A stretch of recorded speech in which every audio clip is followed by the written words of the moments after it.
Yeah, so thank you, Mark, for joining me. I think it'd be great for you to introduce yourself to the crowd and tell your story at AppLovin. Sure. Thanks, Cameron, for having me here. And I have to say that the opening act this morning was great by Peter, so I want to congratulate him on a musical well done. I usually don't like musicals, but that was awesome. Yeah. So, just being transparent over there. Yeah, that's the topic of the conversation. Absolutely. So, background. AppLovin, one of the largest independent mobile marketing platforms. We work with all types of advertisers. Brand, gaming, the full spectrum, and I think sort of a key thing that we do and sort of have evolved over the years is it's performance marketing. We're looking at scale to attract quality customers for our advertisers, for our brands, and we've done a fairly decent job at it over the years, and it's been great. Yeah, it's been great working together with you on it. Yeah, well, thank you. So the topic is transparency. Sure. And what does transparency mean for you and AppLovin? Absolutely. So I think when you talk about transparency, there are most probably two pieces to it, right? It's a two-way street. We work together with advertisers, and advertisers work together with us. And so there are two sides to the equation. So when you look at it from an advertiser side, when an advertiser is working together with a marketing platform, with a marketing partner, and they work with many marketing partners, there's all this first-party information that they have, right, and that they acquire. And so, they can go out and say, hey, AppLovin, go ahead and, we want, 10,000 customers. Go find us 10,000 customers. Now, we'll go ahead, in-app, we'll find you 10,000 customers, 10,000 installs. But the question is, okay, well, are those quality customers or are they not? And so, so from an advertiser perspective, if they're willing to share down funnel information, right, which is engagement, retention, how often are these customers coming back, what does their purchase activity look like? Are they, within gaming, let's say, are they completing the tutorials? So like different events inside an app, inside a game. And it works as well for for retail, travel, finance, any vertical really. Are able to share information and be transparent with what is actually happening with those customers once they come in. That information helps us as a marketer. It helps us go ahead and acquire better users, better customers for you the next time around. Now, on the flip side, it's two-way street, right? So the question is, as AppLovin or as any of their partners that they work with, what are we going to be able to share with them? And so the types of information that's important for an advertiser is sources. Are you showing where are those customers coming from? What types of bids are they making on these different apps and games and various sources of supply? And so the more information that we can pass back to the advertiser, it helps them also figure out, okay, this is where I actually want to spend more. And if we're both working together within a transparent and open ecosystem, right, then that benefits the advertisers and it benefits their partners. So transparency really is just about that partnership and gaining more trust to enable for everybody to hit their goals and make more money. Well, right? Sure. So I think there are two pieces to that, right? So I think there are sort of two critical factors when you talk about like what or rather, there's one critical factor and then one that you want to avoid. And so the one piece of it is transparency allows you to actually scale, okay? And I'll give you an example of what that actually looks like.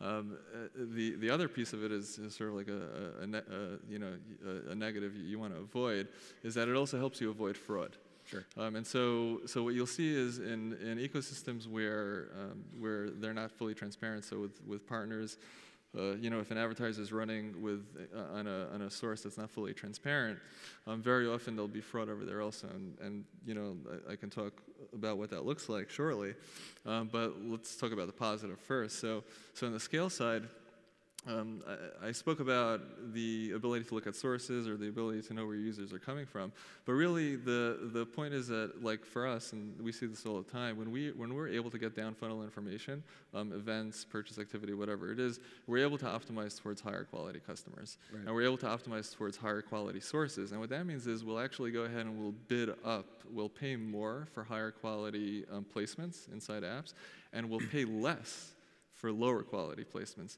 So, you know, somebody can go out there and say, hey, I want to pay $5 for a customer.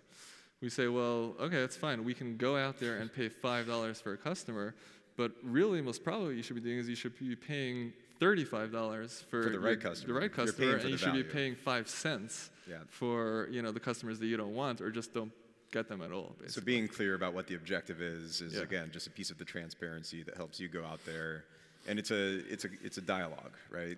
Yeah, I mean, it starts, right? So we'll start at X, and hopefully we'll end at Y, basically. So tell me a little bit about AppLovin and Success, because you guys have been around for, is it 4 years now? Yeah, it's a little bit over. It's maybe like about 4.5 years now. Okay. So when you guys first launched, what did transparency look like? I think for AppLovin specifically, but your view of the ecosystem as well. Well, it wasn't there, right? So when you know when we launched, I guess it was, you know, we work with all these partners, and I think it was very rare to find a company or a platform that would actually share apps, or, you know, where somebody's actually putting their ads, and that was definitely something that was lacking. And so from the supply source, yeah, from like the nobody supply was side, yeah. And then when you look at it from the advertiser side, they're really, we weren't capturing any information either. It was just an install. It was very basic. You know, the amount of information that you can get back was very basic, and that's where you guys have really helped move the ecosystem, which is, you know, Thank you. you know, a sort of filing and housing that data in a warehouse where advertisers could share that information.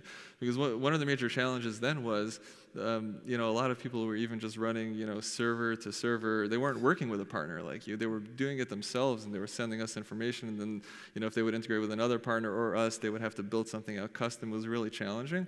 When somebody works with Attune, it's really easy, right? Standardized. It's standardized. The data sets are standardized, and they can share that information with whichever partners they want to, with all their partners, some of their partners, and decide, I'm sure, which pieces of information they want to share as well, which pieces they want to keep for themselves, and which pieces they want to share with their partners. And preferably, obviously, the more information, the better, but we understand that that's not always, you know, possible.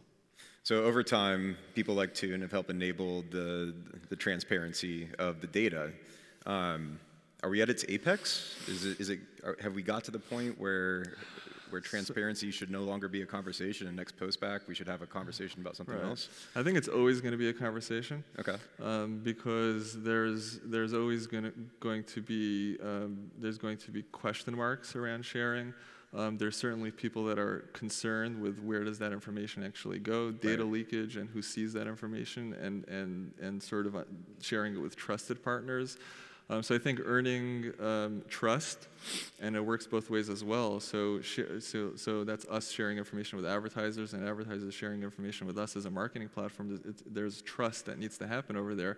But generally, our feeling and our stance towards it is that we always like to take that first step forward. Yep. You know, innocent until proven guilty, and we hope that people, you know, use it well. And I assume that probably comes from, again, having that partnership up front, having understanding what the marketer's expectations are, and then being proactive when you see those KPIs maybe not being hit.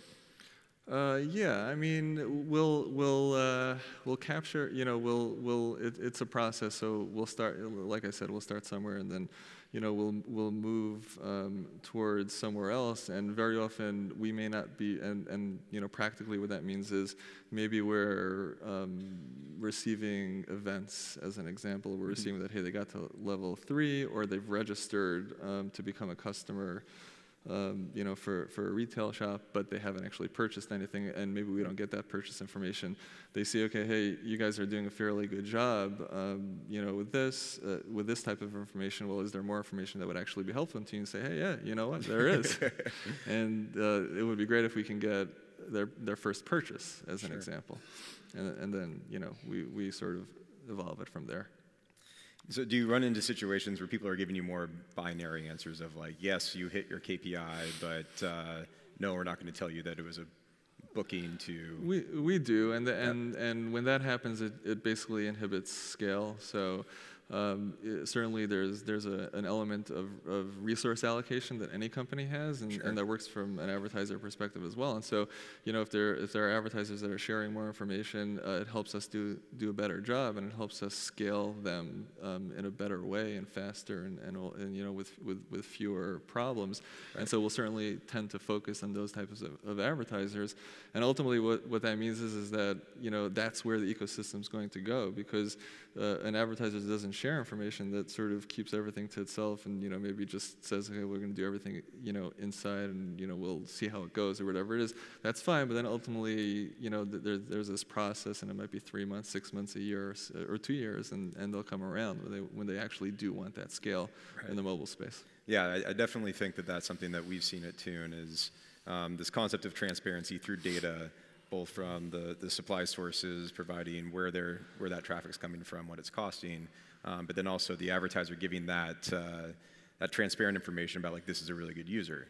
A year ago, it was much more difficult for those advertisers to open it up, but I think that marketing platforms and supply side folks and ad networks tend to work more with the people that the advertisers are willing to be more transparent, because that just means that they can optimize better. Sure, and I think sort of it was something that I touched on before about fraud. Right. Is that when platforms are transparent, when an advertiser is transparent, when somebody like us is transparent as well, and where the sources are, it really decreases the amount of fraud. And so I'll give you at least one example. Okay. So one example would be when we go out and we go out there and we buy. If we have down funnel information from it, if we don't have down funnel information from an advertiser, it's fine. We'll go out, we buy, we will acquire customers for them. Yeah. They might get, you know, let's say they get 1,000 customers. That's great. They pay for those 1,000 customers. Now, if we're getting down funnel information, we know whether those customers actually purchased anything. Sure. Now, if we're buying and we see there are sources where there's no down funnel activity, no real down funnel activity, then that's fraud. We know the source is fraudulent, we can shut them down, and it works for everybody in the ecosystem, and therefore another advertiser isn't going to have a problem, because we're not going to keep on buying. But if we don't have that information, we don't really know. And so because most of our advertisers do pass, we're able to take that information and process it in the right way and avoid fraud.